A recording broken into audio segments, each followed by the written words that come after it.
you can't get it. It's not So you something see how much kidnappers are taking from victims. My thing is, problem in the, I think all these people guys we are saying, we need to get that, and I think we get that.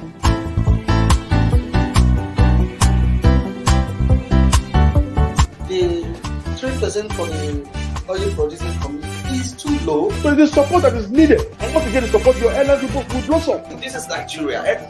You need to give people sense of belonging.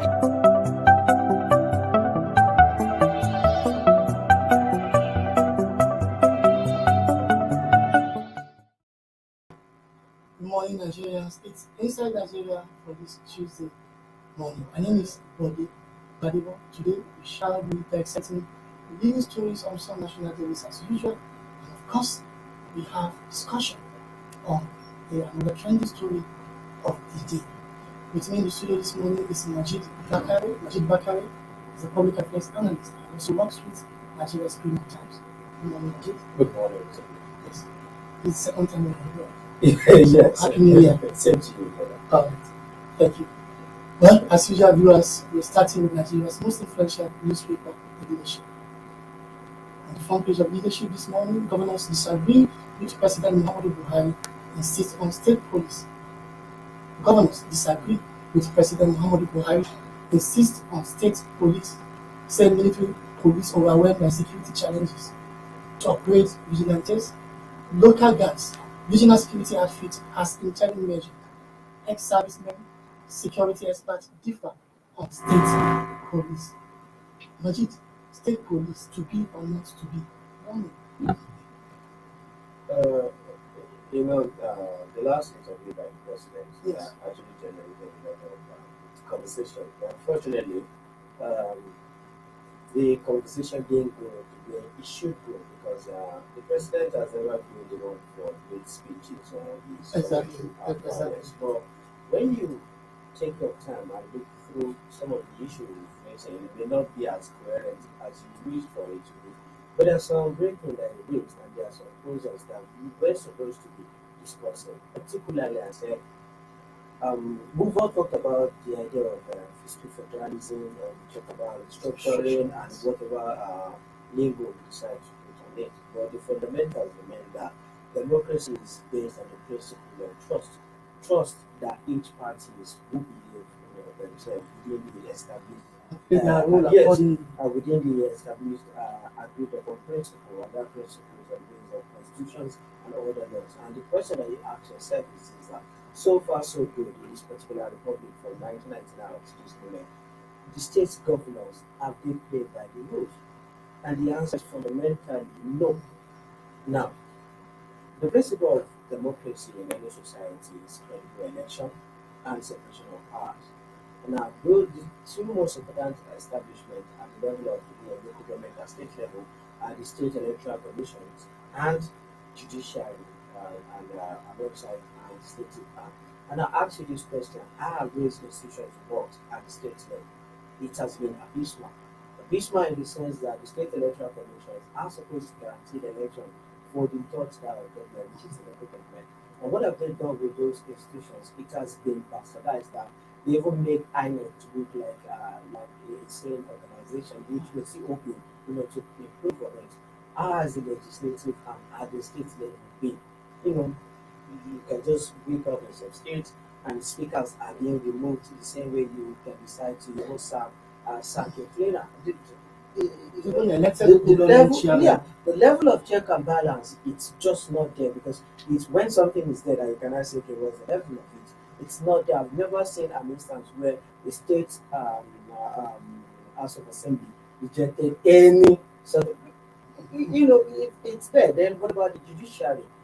Through the constitutional amendment and the executive order by the president on the basis of the autonomy for the judiciary, how many state governors have actually implemented that? If you recall, the judiciary workers went on strike for, I don't know, maybe 6 months or thereabout on the basis of lack of implementation of that autonomy. So it's on and on and on. So in the midst of this responsibility, sorry for that particular language, we still want them to be given the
inside Nigeria, keeping you informed on what matters.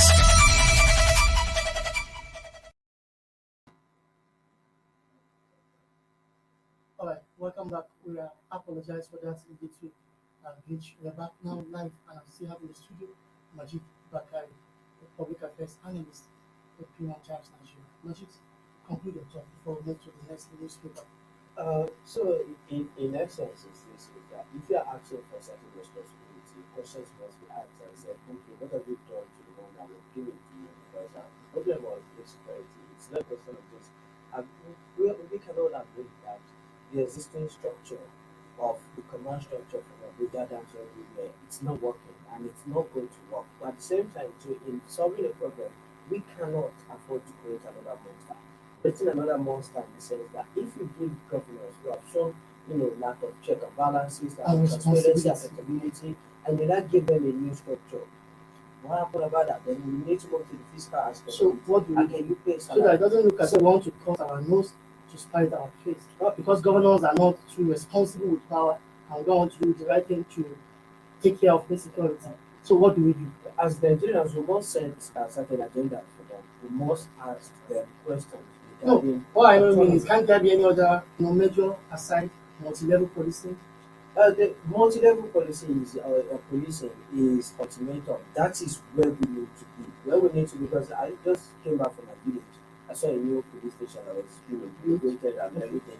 And when asked around, it is not done by the Nigerian police force, it's done by the community, and said we cannot afford not to have a policing unit that can have the DPO and all the rest of the paraphernalia. That's just one village out of maybe thousands across the country where even the basics of policing are not just there. And you have senators and ministers and governors working about with maybe dozens of police officers. And so there are anomalies that we need to correct. But it's not just about give me more money, give me more police. So it has to you need to show a certain level of responsibility. All right, Majid, thank you for that wonderful analysis. Let's go to blueprints before I come to national economy. Blueprints. Well, Majid, on the front page of blueprints is a political story. Bola Tinubu on 2023. Becoming Nigeria's president by lifelong ambition. Says, I've told Buhari I'm running. Promises to make public declaration soon. 57 youth groups back Osinbajo to mobilize 5 million voters for him. Not won't seek powers to South through blackmail. Ex-President Buhari's aide. Bola Tinubu on 2023. Becoming Nigeria's president, my lifelong ambition. Ajit, should this be a lifelong ambition or ambition to serve the people? I don't understand lifelong ambition. Just you want to be president, you'll be the president, whether you perform or not, you just want to be the president. That's your lifelong ambition. I will cut him some slack there on this media headline thing. Everybody has the ambition to become the president. It is not for you, for very few in the lifetime as the president. The United States has had over 250 years of democracy. They are just on their 45th president or thereabouts. So in our lifetime, very few people are going to be able to get there. So the question just should not remain is that what's your track record, how competent are you, and what is your position on issues.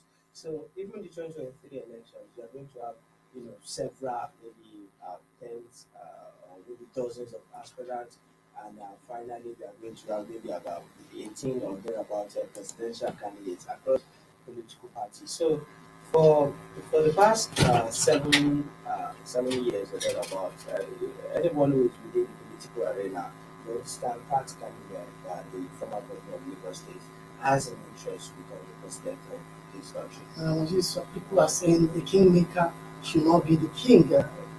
Is there anything like that in politics? I don't know where. We are not talking about the traditional monarchical system. A kingmaker should not be a king. They are referring to Tinubu. I don't know where those people are coming from, and I don't know the political people that they are reading. Politics. It's all about interest. At the end of the day, it's all about interest. Exactly. Whether you call yourself a socialist, a capitalist, or radicalist, or whatever name you choose. The ultimate aim is to grab power. Ultimate aim is to grab power. Exactly. To record your name, in history book, because history is very, very funny. there are certain persons at the commencement of independence who were at the forefront, who were big about if your child should go to school today, what they are going to tell you is that was the first head of government when Nigeria gained independence. The name that they will tell you is the name of that person was Alhaji Tafawa Balewa. But he will not tell you that the real power, look at the main, power trust was actually a man called Salana Yamadi Israel. He was the main. So it was an option of okay, let me send my boys to the center because there's a need for us to sleep because the region was quite strong. Maybe a little bit stronger than the center. So, but at the end of the day, people look and say, okay, at what point do I get to? Because I'm not sure at that level if it's the money or power. It's at that point it's about history. I say, okay, let me cement my place. Let just someone to be fair and say who was the national leader in He became the president. What the answer would be who was the president in 2017. All right, Majid. Remember, there are a lot of groups also rooting for Vice President Yemi Osinbajo to contest. And Osinbajo has been saying, well, I'm busy helping President Muhammadu Buhari to run the country. I'm not talking about politics. Now, his former godfather, Asiwaju Bola Ahmed Tinubu, came out to tell Nigerians, I will run. Don't you think this will affect the chances of Vice President Osinbajo if eventually he decided to run? Of course, Osinbajo's his fate is not in his hands. His fates are outside his hand. The party, the people. So it now depends on people. So as it stands now, him getting to that place, But do you see him confronting his former godfather? There are factors that can make him, and that is why I said that he's totally not being his friend. And one of those factors would be those who would be fundamentally opposed to Tinubu, not outside the APC, but within the APC. And there are some governors who are not disposed to endure Tinubu for a number of reasons. So those people can come up and say, we know you can have it. Therefore, what we need is that we have the structure, we have the muscle, we have the capital and everything. What we need is just for you to step out. So those are the kind of factors that you can look at and say, okay, this is one major way that which it can work. But as it stands now, within the whole Tinubu political structure, what people must notice is that there is an attempt to swing it and turn it into a family affair. That whatever happens at the end of the day, it will still be within that same structure. Because as it stands now, there are two names who are talking about Bola Ahmed Tinubu and the Osinbajo, the same family. So if at the end of the day, if they play this card right, because we've seen it before in my state in 2011, where there was this little ongoing fight between Senator Bola Saraki and the sister Abimi Saraki and the father. So at the end of the day, the victory came within the same rank. So there is a possibility of that, and there could be an actual struggle within that family for someone to emerge. All right, so sorry to cut you short. For want of time, let's talk to one of the people in the know and also one of the persons rooting for an Osinbajo presidency. We have been joined by engineer Michael Oluwademi, APC chieftain, Osinbajo Grassroots Organization, OGA. Good morning, engineer. Good morning. Thanks for having me. Thank you for joining us on Inside Nigeria this morning on Leadership Television. It's a pleasure. Thanks for having me once again. All right, engineer, you are close to Vice President Yemi Osinbajo, and you are also a member or a trustee of the Osinbajo Grassroots Organization, one of the platforms rooting for Osinbajo presidency come 2023.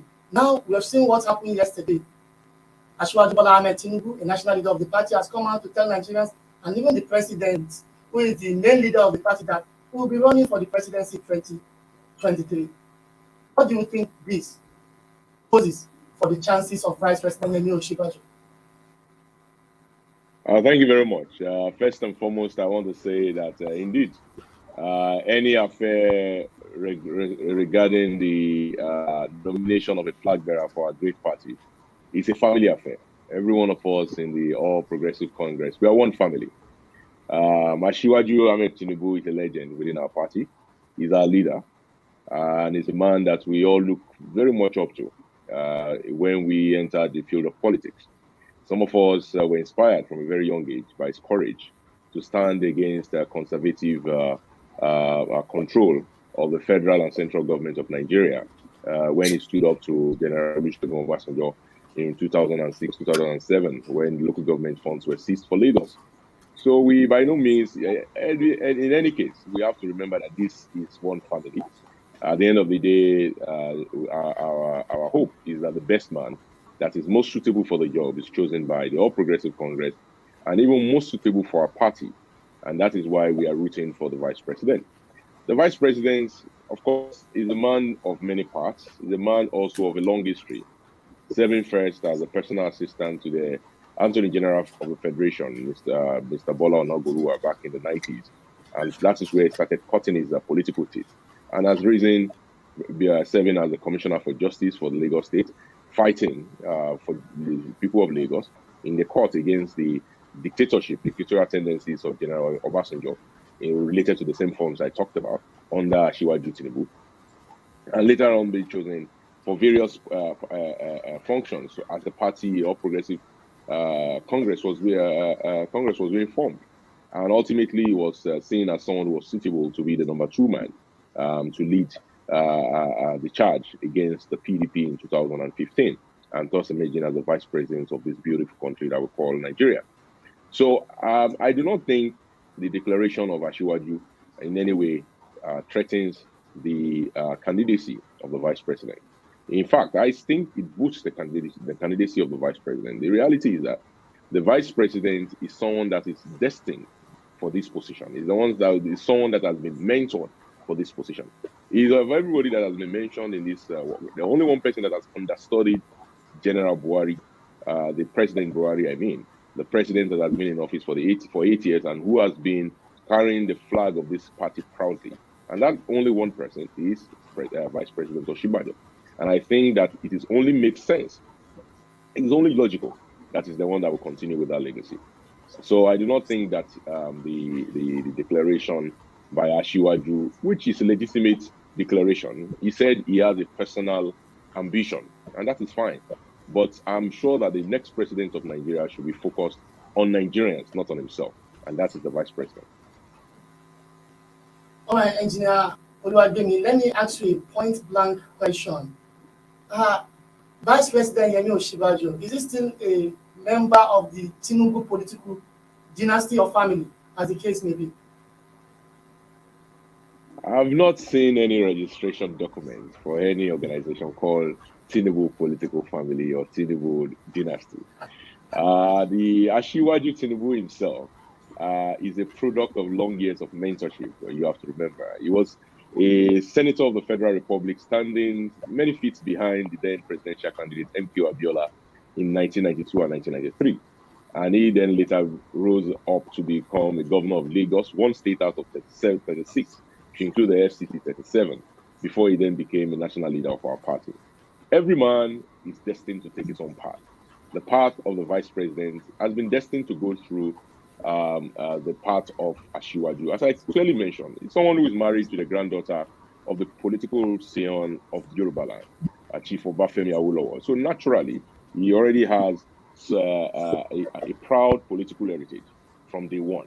And then he went on to serve as a special assistant to Bola Onaguruwa, the AGF of the Federation, who played his role in mentoring. And then he served in office as a commissioner under the government of Lagos. And naturally, there was an opportunity to serve the people of Lagos, and he served honorably and meritably well.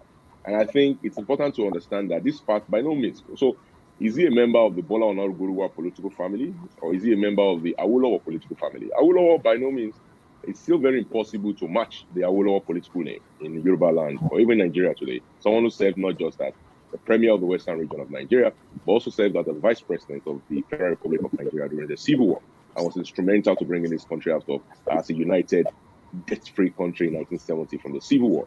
So I don't know whether you want to call him a member of the Awolowo political family, and I don't know whether you want to call him a member of the Onaguruwa family or the member of the Tinubu family. But by all means, he's the vice president of the Federal Republic of Nigeria and a member of the All Progressive Congress and a strong follower and a mentee of the president of the Federal Republic of Nigeria, President Muhammadu Buhari. I think that's fine by us. All right, Engineer Oluwademi, you deny the existence of Tinubu political family. Okay, let me ask you this other question. I know that over time, Asiwaju Bola Ahmed Tinubu built a political, dynasty. He has governors as followers, members of National Assembly, across the country. So, Vice President Yemi Osinbajo, let's talk about his political capital. Tell us about his political capital. I just told you about that of Asiwaju Bola Ahmed Tinubu. I know he has governors followers, National Assembly members as followers, and the rest of them cutting across the nooks and crannies of Nigeria. So tell us about the political capital of Vice President Yemi Osinbajo. Oh, my brother, my brother. How much political capital? Vice President Osinbajo political capital is derived from the people of Nigeria. He's the vice president of all Nigerians, 200 million Nigerians. There's no bigger political capital than that. He is the man that is leading in partnership with the president, 200 million people, the richest black nation on earth, the biggest economy in Africa. And by no means, he's led the political and the economic leadership of this country, leading the Nigerian Economic Council, helping to bring out the country from 2 recessions, leading first the Economic Recovery and Growth Plan, and later the COVID-19 ESA plan, helping to lead the Poverty Reduction Council, helping to lead the power sector reform, helping to, I can go on and on, instituting the National Social Investment Program. So this man's capital is not derived from a narrow political family. He's the leader of all Nigerians. And I think Nigerians recognize that. Instinctively, when they see the vice president, most Nigerians are just happy.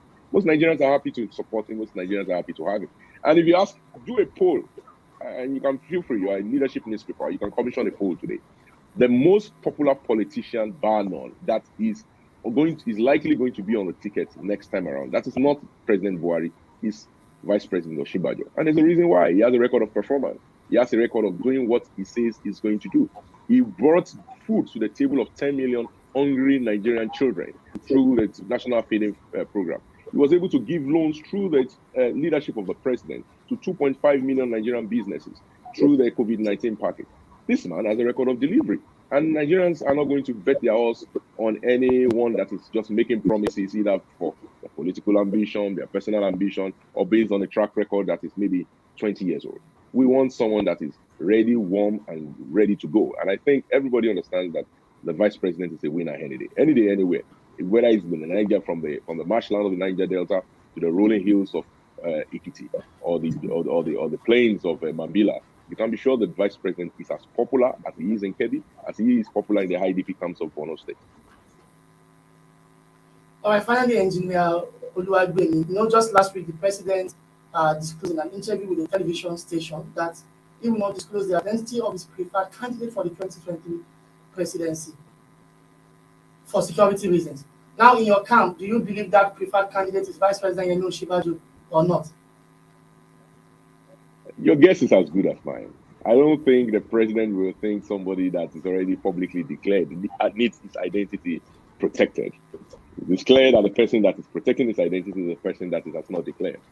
It's very clear to me that it will be a failure if I think about it for you to mentor somebody for 8 years and then think the person is not able and capable to succeed you.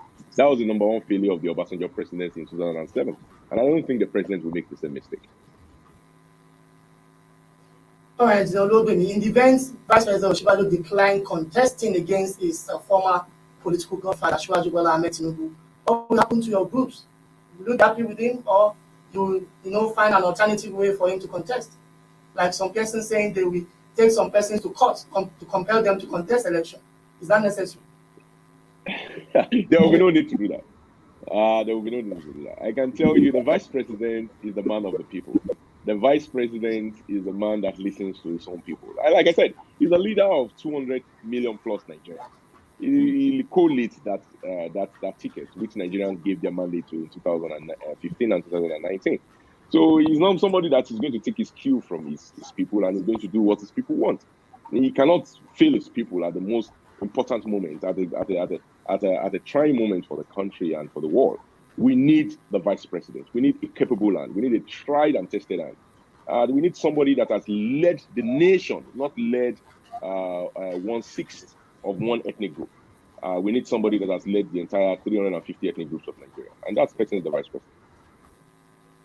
Many thanks to you, Engineer Michael Oluwagbemi, APC chieftain and member of Board of Trustees of Osinbajo Grassroots Organization. We hope to see more of you when the need arises on this show. Thank you. It's a pleasure. Thank you for joining us. Thank you for your time.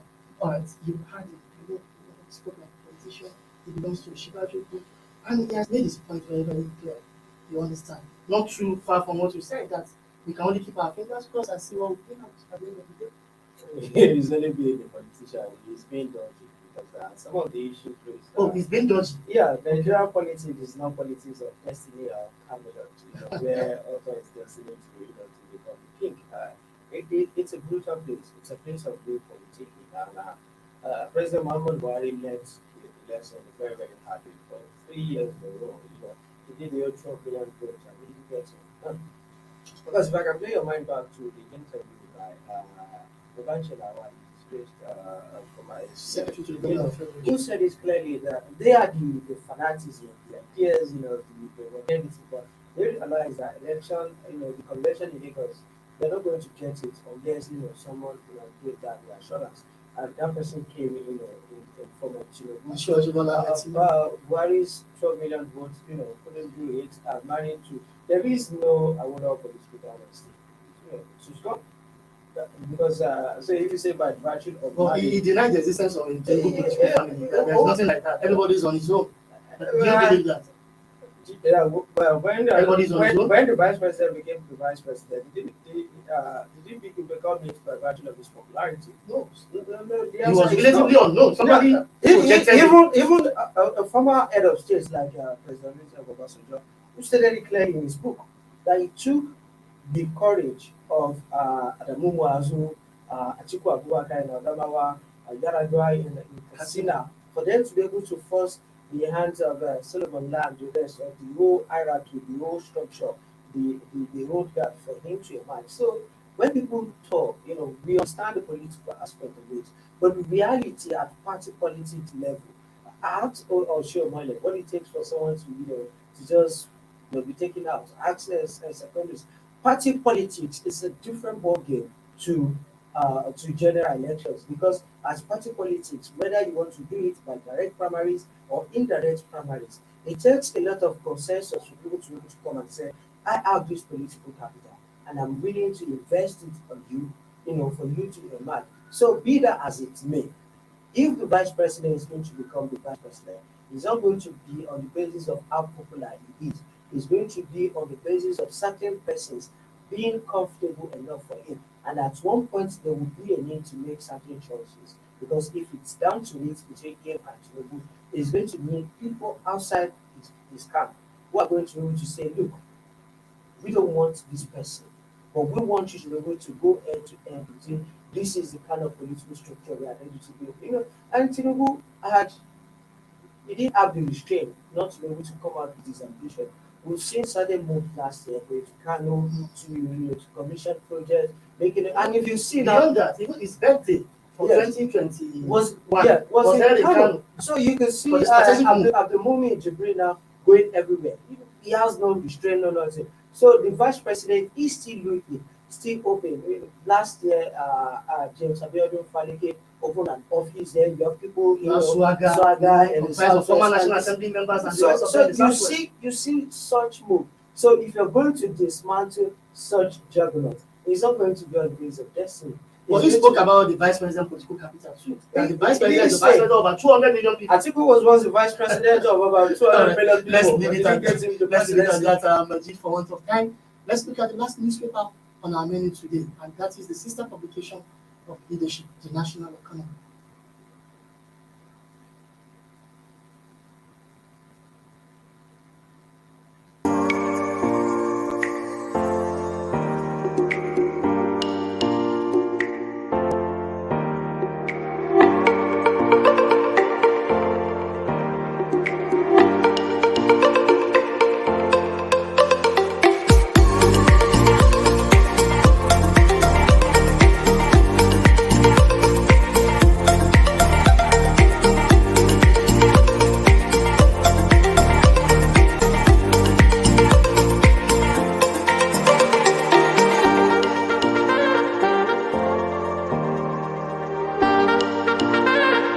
For sponsorship and advert placements, please contact 080-3688-6158. Last Word Leadership Podcast Studio. You have the last word.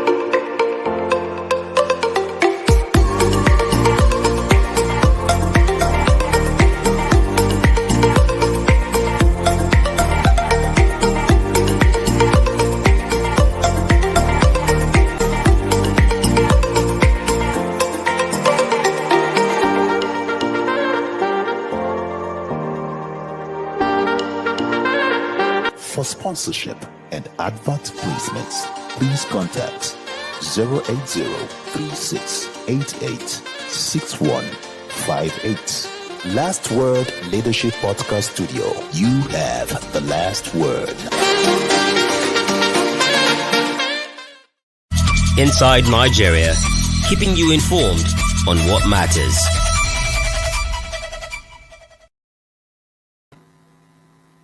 Welcome back, and we also apologize again for that little glitch over there.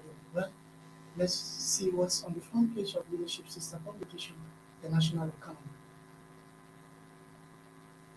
On the front page of National Economy this morning, federal government welfare package unclear as Nigeria Labour Congress protests against fuel subsidy approaches. Federal government's welfare package unclear as NLC protests against fuel subsidy approaches. There is one issue that's also generating reaction as the NLC also geared for protest, a mass protest at the end of this month over the plan by the federal government to remove fuel subsidy. Now, our sister publication, the National Economy, is saying the welfare package being proposed by the federal government is only unclear as it plans to remove the subsidy. They said they will give 5,000 naira to the poor and poorest to cushion the effect, and they say it's still a proposal yet. They don't know what the last thing will be. What's your take? This fuel subsidy debate has been, for years. It's not just unfair, it is terrible proposition for you to give 5 million and 5,000 and 5 million, especially the effect of subsidy number. But ultimately, again, the Electoral Congress as an organization should ask themselves and say, what do we want? No, don't just make threats about protest. Put something on the table and say, this is exactly what we intend to get. You see that because we've gone past the conversation whether to remove or not to remove. Subsidy has to go. There's no debate about that. Because of the attendant corruption. Not just the corruption in it.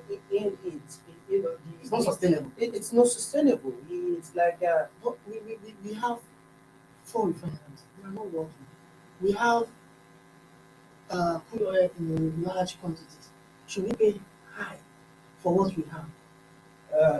We just need to face the reality. Should be higher for what we have. We just need to face the reality of it. It's like a cassava farmer whose only means of income is selling cassava, and at the same time he eats a lot of pepper, he eats a lot of garlic, he wants fufu.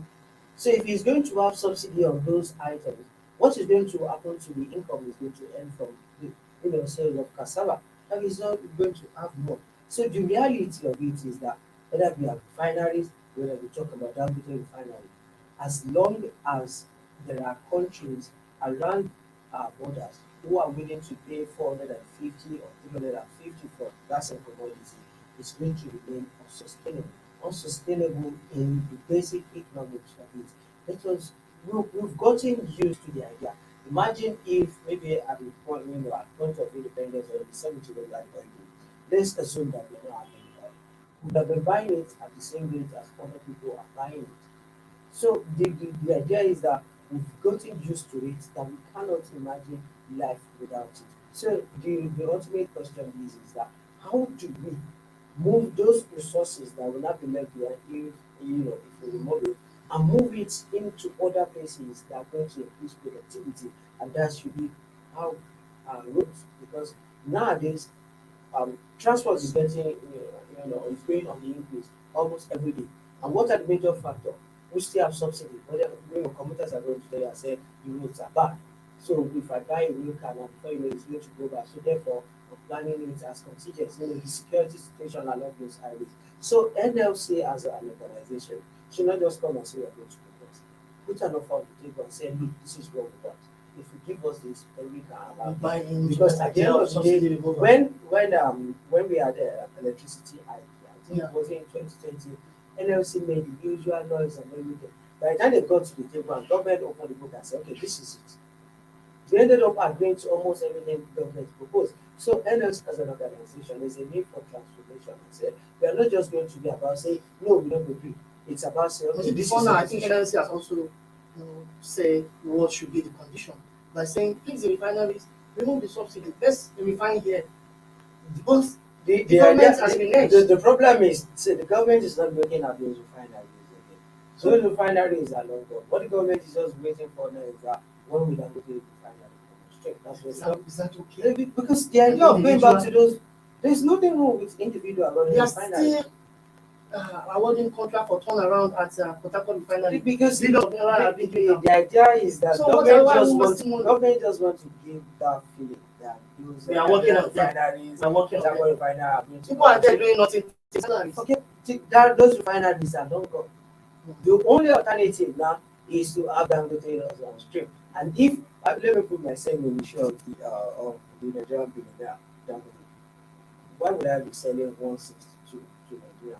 When the Nigerian Republic, Cameroon, all the way to Senegal can buy as 300 plus. So it doesn't make any sense. Government, it just has to go. And life will continue after it. What are the focus that should be? Fix those roads with whatever money that is coming. Fix power. So that as a business person, I'm not going to be paying, buying exorbitant fuel to power my generator. I'm still not going to be buying it, to power my bike for dispatch that I get. So when I have certain things, they are going to take out just look and say, okay, what I'm dealing with, petrol with is just for transportation. Transportation is at the heart of the economy. But at the end of the day, if people in Nigeria Republic, as poor as they are, to survive without petrol, we can't, because it's just an unsustainable, model. Many thanks to Majid Bakari, an Abuja-based public affairs analyst, and as well a journalist with Premium Times Nigeria. Thank you for coming. It's always a pleasure. Well, before we close the show, we have a breaking news coming in. Former head of state and former head of interim national government, Chief N.S. Shonekan, is dead. Former head of state N.S. Shonekan was head of state between August 1993 and November 1993. May so rest in peace. On that note, we come to the end of Inside Nigeria for this morning. I remain for the Badigo. Make it with us tomorrow for another edition of Inside Nigeria. Before then, it's bye from here. Thank you for watching. For sponsorship and advert placements, please contact 080-3688-6158. Last Word Leadership Podcast Studio. You have the last word.